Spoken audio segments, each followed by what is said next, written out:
ನಾವು ಹೇಳ್ತಿದ್ದ ಹಾಗೆ ರಾಜ್ಯ ಕಾಂಗ್ರೆಸ್ನಲ್ಲಿ ಉಂಟಾದಂತಹ ಅಸಮಾಧಾನವನ್ನು ಶಮನಗೊಳಿಸೋದಕ್ಕೆ ರಾಜ್ಯ ಕಾಂಗ್ರೆಸ್ನ ಉಸ್ತುವಾರಿಯಾದಂತಹ ರಣದೀಪ್ ಸಿಂಗ್ ಸುರ್ಜೇವಾಲಾರವರ ಎಂಟ್ರಿ ಆಗಿದೆ.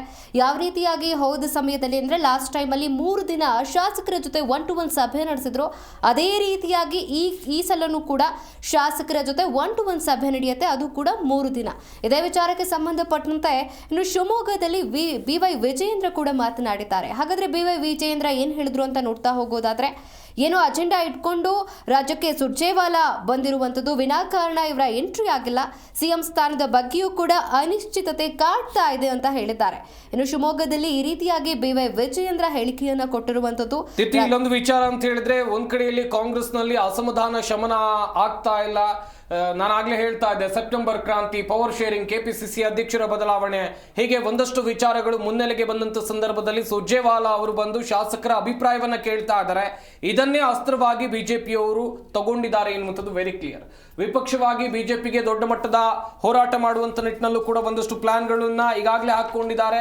ಹೋರಾಟಗಳನ್ನ ಸರ್ಕಾರದ ವಿರುದ್ಧ ಮಾಡಿದ್ದಾರೆ. ಅದರ ಹೊರತಾಗಿ ಬಿಜೆಪಿಗೆ ಸಿಕ್ಕಿರುವಂತ ಮತ್ತೊಂದು ಅಸ್ತ್ರ ಅಂತ ಹೇಳಿದ್ರೆ ಸುರ್ಜೇವಾಲಾ ಎಂಟ್ರಿ. ಶಾಸಕರ ಜೊತೆಯಲ್ಲಿ ನಡೆಸ್ತಾ ಇರುವಂತಹ 1-to-1 ಸಭೆ, ಅದು ಬ್ಯಾಕ್ ಟು ಬ್ಯಾಕ್ ಸಭೆಗಳನ್ನ ನಡೆಸ್ತಾ ಇದ್ದಾರಲ್ಲ, ಇದು ಈಗ ಬಿಜೆಪಿಗೆ ಅಸ್ತ್ರ ಆಗಿದೆ. ಉಪಯೋಗಿಸಿಕೊಳ್ತಾರ ರಾಜ್ಯ ಬಿಜೆಪಿ ನಾಯಕರು.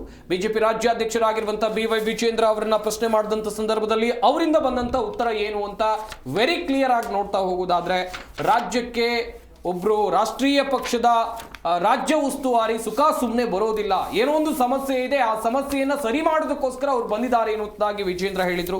ಏನೋ ಅಜೆಂಡಾ ಇಟ್ಕೊಂಡೇ ಬಂದಿರ್ತಾರೆ. ಸಿಎಂ ಸ್ಥಾನದ ಬಗ್ಗೆಯೂ ಕೂಡ ಅನಿಶ್ಚಿತತೆ ಕಾಡ್ತಾ ಇದೆ. ಶಿವಮೊಗ್ಗದಲ್ಲಿ ಮಾತನಾಡಿರುವಂತಹ ಬಿಜೆಪಿ ರಾಜ್ಯಾಧ್ಯಕ್ಷ BY ವಿಜೇಂದ್ರ ಈ ಹೇಳಿಕೆಯನ್ನು ಕೊಟ್ಟಿದ್ದಾರೆ. ಸರ್ಕಾರ ಬೇಜವಾಬ್ದಾರಿತನದ ಪ್ರದರ್ಶನವನ್ನ ಮಾಡ್ತಾ ಇದೆ ಎನ್ನುವುದಾಗೂ ಕೂಡ ಹೇಳಿದ್ರು. ಕಾದ್ ನೋಡಬೇಕು ವಿದ್ಯಮಾನಗಳು ಏನಾಗ್ತಾ ಇದೆ. ಕಾಂಗ್ರೆಸ್ನ ಈ ಮೀಟಿಂಗ್ ಬಿಜೆಪಿಗೆ ಯಾವ ಮಟ್ಟದಲ್ಲಿ ಅಸ್ತ್ರ ಆಗುತ್ತೆ, ಏನು ಮಾಡ್ತಾರೆ ಬಿಜೆಪಿಯವರು, ಈ ಎಲ್ಲ ಬೆಳವಣಿಗೆಗಳನ್ನ ನೋಡಿ ಎನ್ನುವುದಾಗಿ.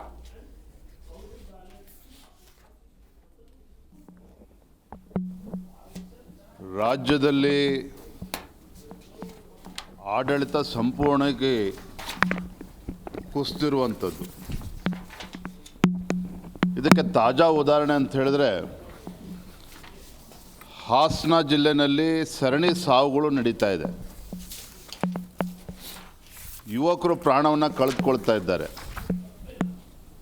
ಅಲ್ಲಿ ಒಬ್ಬ ಸಚಿವರು, ಉಸ್ತುವಾರಿ ಸಚಿವರು ಕಳೆದ 3 ತಿಂಗಳುಗಳಿಂದ ಭೇಟಿನೂ ಕೂಡ ನೀಡದೇನೆ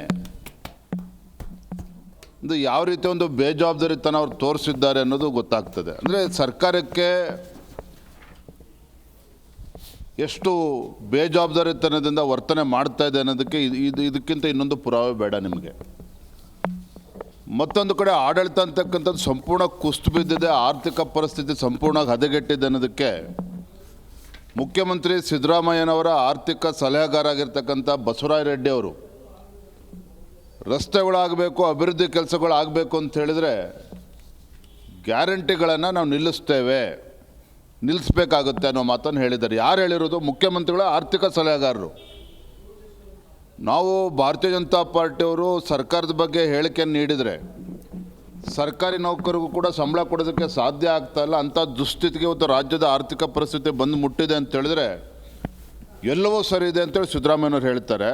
ಆದರೆ ಅವ್ರದ್ದೇ ಆರ್ಥಿಕ ಸಲಹೆಗಾರರು ಈ ರೀತಿ ಹೇಳಿಕೆಗಳನ್ನು ನೀಡ್ತಾ ಇದ್ದಾರೆ ಅಂತ ಹೇಳಿದ್ರೆ ಇದು ಬಸವರಾಜ ರೆಡ್ಡಿ ಅವರ ಹೇಳಿಕೆ ಅಲ್ಲ. ಸ್ವತಃ ಮುಖ್ಯಮಂತ್ರಿಗಳು ಗ್ಯಾರಂಟಿಗಳನ್ನು ಅನುಷ್ಠಾನ ಮಾಡೋದಕ್ಕೆ ಹಣವನ್ನು ಕ್ರೋಢೀಕರಿಸೋದಕ್ಕೆ ಸಾಧ್ಯ ಆಗದೇನೆ